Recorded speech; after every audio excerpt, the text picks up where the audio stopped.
नमस्ते। आप सभी से अनुरोध है कि कृपया हमारी चैनल को सब्सक्राइब करें, वीडियो को लाइक करें और ये जो आपको क्यूआर दिख रहा है ये आप स्कैन करके कंट्रीब्यूट करें हिंदू इकोसिस्टम के लिए। हिंदू इकोसिस्टम क्या है, हमारा क्या उद्देश्य है, वो सारा डिस्क्रिप्शन में दिया हुआ है और सहयोग से ही सब कुछ होता है। बात करेंगे आज एक अन्नामलाई की कि क्या अन्नामलाई यदि तमिलनाडु स्टेट प्रेसिडेंट से हटा दिए गए हैं या हटाए जाने वाले हैं तो उसका उनके भविष्य पर क्या प्रभाव पड़ने वाला है। एक मत ये हो रहा है कि साहब ये अन्नामलाई जो है वो धीरे धीरे दक्षिण के योगी के रूप में उभर रहे हैं, जिनकी अपील अक्रॉस कास्ट है, अक्रॉस रीजन्स है और अक्रॉस डिफरेंसेस है, अक्रॉस पॉलिटिकल स्पेक्ट्रम है। ये बात जो है वो कुछ लोग कह रहे हैं और जहाँ तक अन्नामलाई ने जो भी उपलब्धि हासिल की है, उन्होंने जब एनमन एनमक्कई जो पदयात्रा चलाई थी उसने बहुत ही ज़बरदस्त लिफ्ट दी है भारतीय जनता पार्टी को और एक नया नैरेटिव खड़ा तो कर दिया जो ये पूरा जो द्रविडियन नैरेटिव है उसके विरोध में है। लेकिन कोई भी नया नैरेटिव खड़ा होते होते खड़ा होता है। 11% तक भारतीय जनता पार्टी को और 18% तक अपने अलायंस को पहुंचा तो दिया, लेकिन आगे का रास्ता भी आप अकेले कितने दिनों तक चलेंगे, क्योंकि विशेषकर से यदि आप अकेले चलते हैं तो जिस करप्ट डीएमके के विरोध में अन्नामलाई सबसे अधिक प्रतिबद्धता से खड़े हुए हैं वो फिर से जीत जाती है। तो ये एक इन्फ्लेक्शन पॉइंट आ गया, एक ये क्राइसिस वाला पॉइंट आ गया कि भाई बीजेपी की आइडेंटिटी और विचारधारा को अकेले लेकर आगे चले या कि साहब कि थोड़ा बहुत कॉम्प्रोमाइज़ करके और अलायंस बना के सत्ता भी हासिल करें। तो अभी ये जो बात आ रही है अन्नामलाई की, आप ये देखिए कि अन्नामलाई का प्रभाव तमिलनाडु में कितना हो गया है। उसको मैं एक उदाहरण दे देता हूँ आपको। एक मंत्री है उनके, वन मंत्री, फॉरेस्ट मिनिस्टर के पोनमुडी। तो के पोनमुडी ने बड़ा एक गंदा सा जोक किया और वो शैवाइट्स और वैष्णवाइट्स के जो तिलक हैं उनको लेकर किया।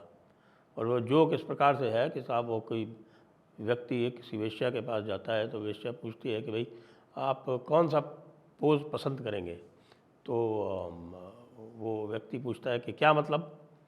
वो कहता है नहीं, आप अगर शैवाइट हैं यानी आपका जो है वो हॉरिजॉन्टल तिलक है तब तो लाइंग डाउन पोजीशन होगी, और यदि आपका वर्टिकल तिलक है, नामम जिसको बोलते हैं, और हॉरिजॉन्टल को पट्टा ही बोलते हैं वहाँ पे, तो वर्टिकल है तो फिर स्टैंडिंग पोजीशन होगी। तो इसको लेके पोनमुडी बुरी तरह से घिरे, जो कि नॉर्मली नहीं होता।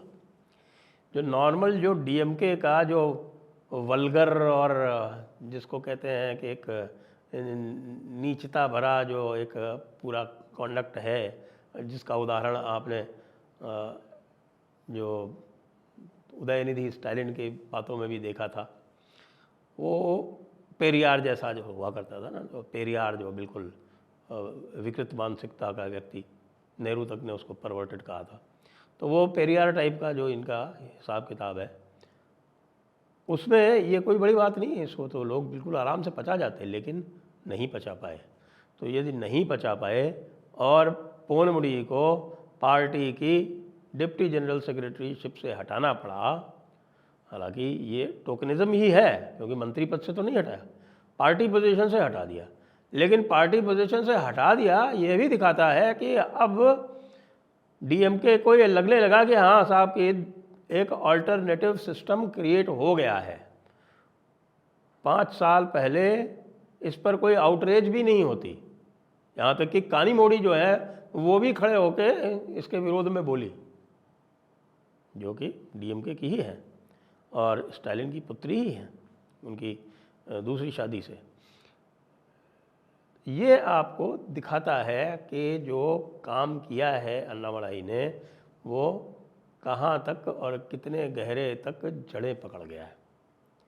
अब इसको आगे कैसे चलाया जाएगा, ये भारतीय जनता पार्टी के ऊपर ही निर्भर नहीं है, ये अन्नामलाई स्वयं के ऊपर निर्भर है। अन्नामलाई जो है वो अब उस नेता की हैसियत में है कि अब उनको इग्नोर नहीं किया जा सकता। जो भी कुछ वहाँ पर परिवर्तन हो रहा है, लोग कह रहे हैं कि साहब कि वो केवल अलायंस और उसकी वजह से किया जा रहा है। जी हाँ, अलायंस तो बनाया जा रहा है, लेकिन अन्नामलाई को स्टेट प्रेसिडेंटशिप और किसी कारण से नहीं छोड़नी पड़ रही है कि उनका जो है पलानीस्वामी से झगड़ा है या और लोगों से उनकी बनती नहीं है इत्यादि इत्यादि नहीं। वो केवल इसलिए बन रही है कि साहब कि तमिलनाडु से बड़ा जातिवादी चुनाव बिहार में भी नहीं होता है। जी हाँ, तो जो जातिवाद वाला मामला है उसमें पलानीस्वामी भी गौंडर और अन्नामलाई भी गौंडर। वहाँ की जो जातियों की जो स्थिति है, अब बताइए, वहाँ पे उत्तर में वनियार हैं और दक्षिण में वहाँ पर थेवर कम्युनिटी है और पश्चिम में गौंडर कम्युनिटी है और उसके बाद आपकी तेलुगु कम्युनिटी है, SC ST है इत्यादि इत्यादि। भारतीय जनता पार्टी ने और बहुत सारे एक्सपेरिमेंट कर लिए।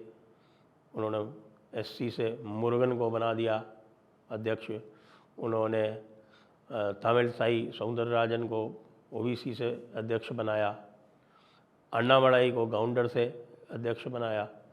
तो यहाँ पर जो भी सफलता मिलनी है वो तभी मिलनी है जब ये तेवर, गौंडर, वनियार ये सब एक होकर लड़ें और एक होकर लड़ें और उसके बाद थोड़े बहुत वोट जो हैं वो SC कम्युनिटी से भी लें, क्योंकि SC कम्युनिटी पूरी तरह से सॉलिडली DMK के साथ खड़ी हुई है इस समय। और जो 6% वोट जो मुस्लिम और क्रिश्चियंस के हैं वो भी उनके ब्लॉक में है। और फिर तेलुगु वोट है, क्योंकि ये बातें तो ये तमिल प्राइड की करते हैं, लेकिन ये कभी नहीं बताते DMK वाले कि करुणानिधि जो है वो मूल उनका तेलुगु है, वो मूल तमिल नहीं है, वो मूल तेलुगु है। तो अब अन्नामलाई को एक मेंटर की स्थिति में, एक मेंटर की हैसियत से, एक मेंटर की कैपेसिटी में तमिलनाडु में तो उपयोग में लाया ही जाएगा। पूरे दक्षिण भारत में भी अब आप अन्नामलाई को पाएंगे। आप उनको केरला चुनाव में भी देखेंगे, आगे जब कर्नाटका चुनाव होगा तो वो कर्नाटका चुनाव में भी दिखेंगे आपको। और ये भी हो सकता है कि उनको राज्यसभा से ले जाया जाए संसद में, और राज्यसभा के माध्यम से संसद में ले जाकर उनका कद और बढ़ाया जाए।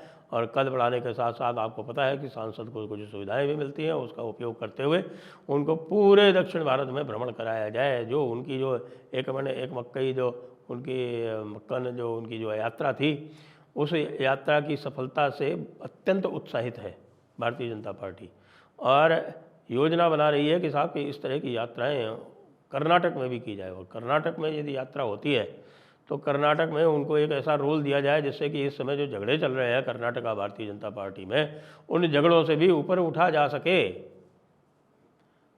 कर्नाटका भारतीय जनता पार्टी में झगड़ा आपको पता ही है कि Yediyurappa group versus other groups, या आज से नहीं, ये 20-25 साल से ये झगड़ा चला आ रहा है। लेकिन येदियुरप्पा के कारण भारतीय जनता पार्टी कई बार सरकार बनाने में सफल हुई है, और येदियुरप्पा अकेले के बल पे ही हुई है। येदियुरप्पा के बराबर और कोई नेता आ नहीं पाया। येदियुरप्पा के अब आयु हो गई, उनके जो पुत्र हैं जिनको अभी अध्यक्ष बना रखा है भारतीय जनता पार्टी का, विजेंद्र, वो सबको इस प्रकार से साथ में लेके नहीं चल पा रहे हैं जैसे कि येदियुरप्पा कर लिया करते थे। और तेलंगाना में भी स्थितियां जो हैं वो बहुत बिल्कुल पकी हुई सी हैं, और वहाँ पर भी अन्नामलाई का अत्यंत सुंदर उपयोग किया जा सकता है।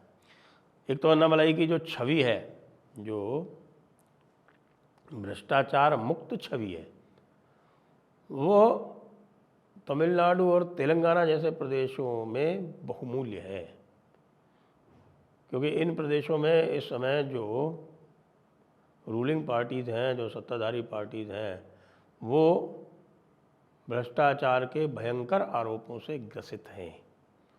और उन आरोपों से यदि उनको मुक्ति दिलानी है तो उनको क्या करना पड़ेगा, वो तो कुछ कर नहीं सकती।